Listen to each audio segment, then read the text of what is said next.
Allahumma sholli wa sallim alaihi wa ala alihi. Mudah-mudahan insyaallah Palestina sebentar lagi merdeka. Al-Masjidil Aqsa akan kembali ke pangkuan umat Islam. Amin ya rabbal alamin. Maka itu kita jaga juga negeri kita, saudara. Nah, kita jaga negeri kita supaya tetap bersatu, supaya jadi Indonesia berkah sesuai dengan yang diharapkan oleh guru kita, di mana kita doa bersama untuk Indonesia berkah dan Palestina merdeka.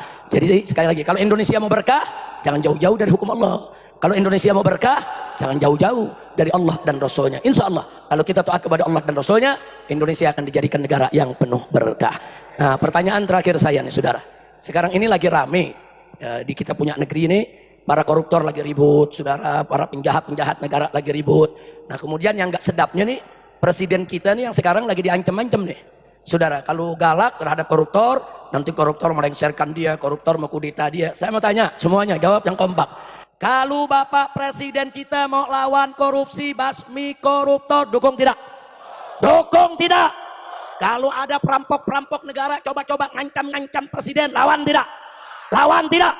Kalau 9 naga mengancam presiden, siap jadikan naga sebagai cacing?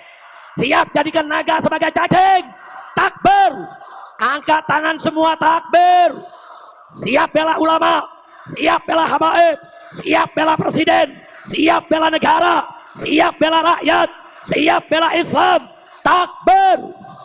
Apa kita umat Islam takut sama 9 naga? Apa kita takut sama 9 naga? Maka itu kita sampaikan kepada Bapak Presiden, jangan takut sama oligarki, jangan takut sama 9 naga, jangan takut sama korupsi, jangan takut sama koruptor. Selama Bapak Presiden kita bangkit, berdiri, lawan mereka, kita ulama, habaib, kiai dengan umat, siap bela presiden, hancurkan 9 naga, saudara. Takbir! Takbir! Takbir! Shallu ala nabi. Jangan takut. Saya sudah sampaikan ke Bapak Presiden Prabowo, saudara, lewat semua orang dekatnya, jangan takut sama oligarki, jangan takut sama 9 naga. Kita dengan umat Islam bisa menjadikan mereka sebagai cacing-cacing kermi, saudara. Sombongnya naga-naga, pala lu bomenyan. Dipikir ulama habaib takut kali, takut gak? Takut gak? Sebelum Indonesia lahir, sebelum Indonesia ada, sebelum Indonesia ini berdiri, saudara, dulu para kiai, para santri, para habaib, baris berbaris, gotong royong, merdekakan negeri ini dari kalangan penjajah. Betul? Betul? Takbir! Aku tahu sekarang takut 9 naga, saudara. Jangan. Lu nya pendek loh, yang panjang. Yang panjang. Berani lawan 9 naga. Siap jadikan naga sebagai cacing. Takbir! Nah, saya mau kasih kabar gembira. Mau dengar kabar gembira? Umat di mana-mana, saya dengar dari Sabang sampai Merauke, di tiap majelis taklim, tabligh akbar, banyak yang baca sholawat asghiril zalimin bil zalimin. Betul? Betul? Diterima sama Allah, ya kawan. Kita minta asghiril zalimin bil zalimin. Ya Allah, bikin sibuk orang zalim dengan orang zalim. Sekarang tahu yang terjadi, orang zalim dan zalim lagi pada ribut, ya kawan. Alhamdulillah. Maling pada main tangkep-tangkepan. Yang ditangkep maling, yang nangkep maling juga. Alhamdulillah. Saya ditanya sama jamaah, Habib, ini lagi ribut-ribut politik begini, Habib nggak ngikut? Tunggu dulu. Kalau buaya sama buaya lagi berantem, jangan dipisahin. Buaya sama buaya lagi berantem, kita gelar tikar, taruh kopi, kita tonton. Setuju? Saya udah bilang di atas mimbar, udah lama saya sampaikan ke umat, adu domba hukumnya haram. Adu domba haram, nggak boleh. Adu manusia, apalagi, saudara. Adu setan. Lalu bingung kan jawabnya kan? Saudara, adu domba haram, saudara. Adu manusia lebih haram. Adu setan, biar dia berantem. Alhamdulillah. Sekarang kan kita lihat main buka-bukaan borok, betul? Main lapor-laporan ke KPK, betul? Yang kemarin nangkepin ulama tuh, yang kemarin nangkepin habaib, bikin malu ulama, fitnah habaib. Sekarang dirinya lagi dibongkar, saudara. Dibongkar korupsinya, dibongkar nepotisnya, dibongkar rahasia keluarganya. Betul? Betul? Alhamdulillah. Allah maha adil tidak? Saya tanya semua, siapa yang maha besar? Siapa yang maha kuasa? Siapa yang maha perkasa? Siapa yang maha adil? Siapa yang maha agung? Takbir! Shallu ala nabi. Nah, kita tonton lagi dulu, saudara. Jangan khawatir. Saudara, Allah nyatakan, wala tahsabanallahu ghafilan amma ya'malun zalimun. Jangan kau pikir Allah lalai dari perbuatannya orang-orang yang zalim. Enggak, Allah enggak lalai. Yang zalim bakal dibalas sama Allah, saudara. Nah, karena itu kita fokus aja ngaji, kita fokus aja sholawatan. Ini kita punya kiai ini pendekar sholawat, saudara. Alhamdulillah. Beliau menyebarluaskan sholawat ke seantero Indonesia. Saudara, teruskan. Jangan peduli dengan mereka-mereka yang hasut. Jangan peduli mereka-mereka yang iri dan dengki. Jangan peduli mereka-mereka yang memfitnah majelis ini, saudara. Teruskan majelis sholawatnya. Teruskan majelis taklimnya. Insya Allah, saudara, Kiai Haji Salimul Afif. Begitu juga guru kita, orang tua kita, Syekhun Al-Walid, Kiai Haji Busairi Muslim, dan lain-lain kiainya. Senantiasa diberikan kemenangan oleh Allah Subhanahu Wa Ta'ala. Amin ya Rabbal Alamin. Nah, jadi sekali lagi nih, saya mau tanya nih sebelum saya tutup nih semua, siap dukung kalau presiden melawan koruptor, siap dukung tidak? Siap dukung tidak? Siap dukung tidak? Nah, ini penting presiden perang lawan korupsi. Kenapa? Udah parah ya kawan. Ini udah parah. Dulu zaman Pak Harto, korupsi di kolong meja, saudara. Ada korupsi zaman Pak Harto, bukan nggak ada, tapi korupsinya di kolong meja, masih punya malu ya kawan.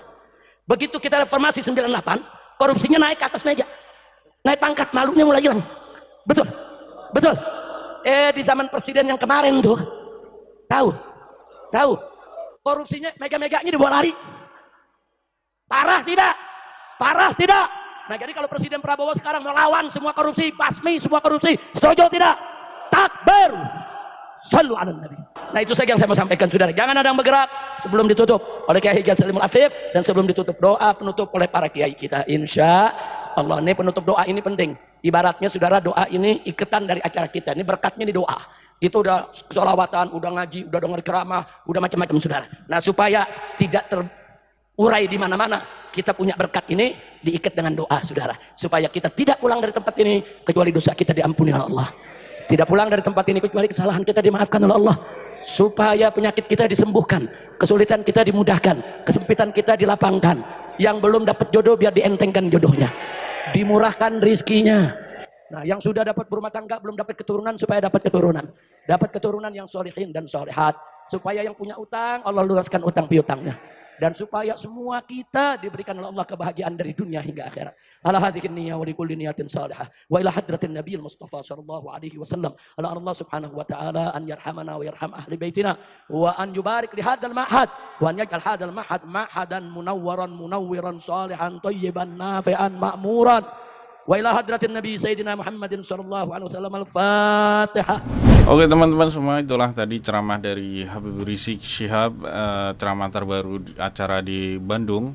Dan seperti biasa Habib Rizik menyampaikan pendapatnya terkait masalah kondisi di dalam negeri kita ya. Dan seperti yang kalian lihat, media di Indonesia sedang gencar-gencarnya membahas terkait masalah pemagaran laut, dan itu bisa jadi ada kaitannya dengan oligarki ya.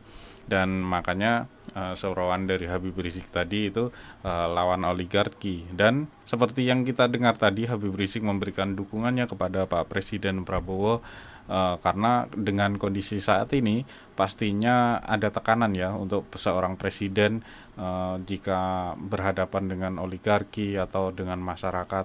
Dan semoga saja dengan dukungan dari Habib Rizik ini mengukuhkan sikap Pak Prabowo agar teguh membela kepentingan rakyat, bukan membela kepentingan orang kaya ya.